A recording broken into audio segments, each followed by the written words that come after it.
what it is. Sorry. Welcome back to Club Night here at Windy Hill. Stop laughing at me, Craig Kelly. Well, collecting sporting memorabilia is nothing new to football, but as I found out last week, some of the collectors can become a little bit possessive over their precious cargo. I thought they said it was here. I thought the house would be black and red. Ah, this must be it.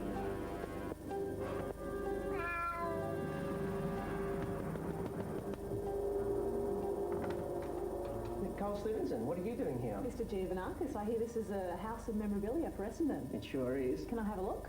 You can, but you have to be a member to get in. Wow, we've got something that might interest you. How about a 1952 Essendon ticket? 52?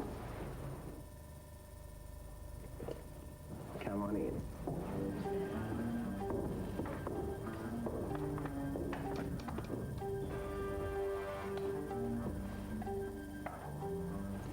I've been up at 1952 for a long time. You really made my day, Nicole. It's a pretty impressive collection. How did you come about getting them all? Well, I started collecting in about 1990, and I started going to auctions and a few people that sell memorabilia and placing ads, and slowly the collection's been put together. So the oldest is? The oldest one that I've got here is 1886, and the good thing about that particular ticket is it's actually signed by Alex McCracken, who's one of the founders of the Essendon Football Club. Wow. Now, I noticed a bit of a difference between 47 and 48. It looks like that's when they first started using the Bombers logo. That's right.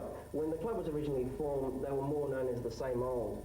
And then when they moved to Essendon in 1921-22, slowly the airfields got built, and with World War II coming on and the planes going over and so forth, they got known as the Bombers. Now listen, Harry, you're not off the hook. I've given you the 1952, but I'm not giving it to you. What have you got for me to look at that we can do a swap? Oh, let's see if we can find something for you. Okay. Well, I'm sure there's something in this room that you would like. Well, convince me. Jumpers. What's special about these? Well, they're all from the famous players that have played for the club, and as they've come to the end of their careers, I've tended to keep them. This one looks like an old style one. It is. It's the old lace-up style. That got banned in the mid-80s because too many players were getting finger and nail injuries. Right. I notice you've got autographs, personalised autographs on all the jerseys from the players. That's right, yes. So which one's the most special for you? Probably the number 4 in the corner, Ronnie Andrews. As a kid, he was my favourite player, and it's probably because of Ronnie that I became an Essendon supporter. Okay, keep punching. Is that a special message to you? He was a pretty tough player, so he signed it the right way. Can I have that one? No, not that one. Okay, what about footballs? Yeah, with the footballs, as you can see, they're all signed by the players over the years, and they're all a few different colours. I can see they're different colours, but which one's probably the most memorable for you?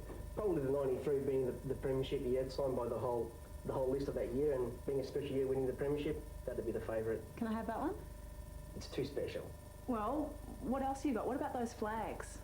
They're very hard to find these days. They age from about the 1920s onwards, and as I get them, I tend to hoard them up on the mantelpiece. Any available? No, again, they're very hard to find. Notice some footy boots down there. Yeah, there's a couple of boots there. They're significant actually because those ones are the pair that Dustin Fletcher wore in the 93 grand final. You can't have either, but these particular boots are the actual boots that Tim Watson wore in his last game of AFL football in 1994. So I can't take the boots? No, okay. No, you can't. Well, I particularly like these shorts because I'm just wondering, did Warwick Kappa actually play for Essendon at any time? Because they're a bit brief, they're a bit small. They're small, but they're about 3 sizes too big for Warwick. Oh, really? Okay. What about the skid marks on the back? You'd have to ask the player who gave them to me. Well, if I can't have anything in this room, what can I have? Let me think about that one. Can I have that? Can I have it? No. That? No. This? Sorry. Well, I really like that. Can I have that? Definitely not that.